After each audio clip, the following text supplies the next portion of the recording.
يا أيها النبي لم تحرم ما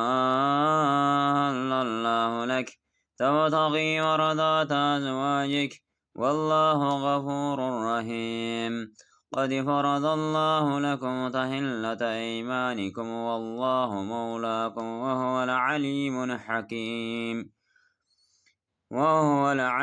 الحكيم وإذا أصر النبي إلى بعد أزواجه حديثا فلما نبأت به فلما نبأت به وظهره الله عليه عرف بعده وأعرض عن بعد فلما نبأها به قالت من أنبأك هذا قال نبعني العليم الخبير إن تتوبا إلى الله فقد سغت قلوبكما وإن تظاهرا عليه فإن الله هو مولاه وجبريل وصالح المؤمنين والملائكة بعد ذلك زهير عسى ربه إن طلقكن أن يبدله أزواجا خيرا منكن مسلمات مؤمنات قانتات تائبات عابدات سائحات ثيبات وبكارا يا أيها الذين آمنوا قوا أنفسكم وأهليكم نارا وقودها الناس والحجارة عليها ملائكة غلاظ شداد لا يعصون الله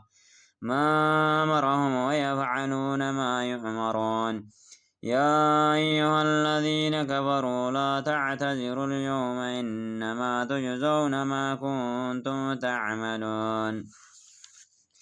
يا أيها الذين آمنوا توبوا إلى الله توبة نصوحا عسى ربكم أن يكفر عنكم سيئاتكم ويدخلكم جنات تجري من تحتها الأنهار يوم لا يخزي الله النبي والذين آمنوا معهم نورهم يسعى بين أيديهم وبأيمانهم يقولون ربنا أتمم لنا نورنا واغفر لنا إنك على كل شيء قدير يا أيها النبي جاهد الكفار والمنافقين واغلظ عليهم ومأواهم جهنم وبئس المصير ضرب الله مثلا للذين كفروا امرأة نوح وامرأة لوط كانتا تحت عبدين من عبادنا صالحين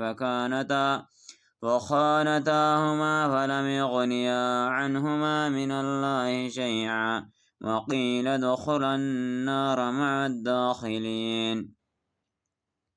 وضرب الله مثلا للذين آمنوا امرأة فرعون إذ قالت رب ابنني عندك بيتا في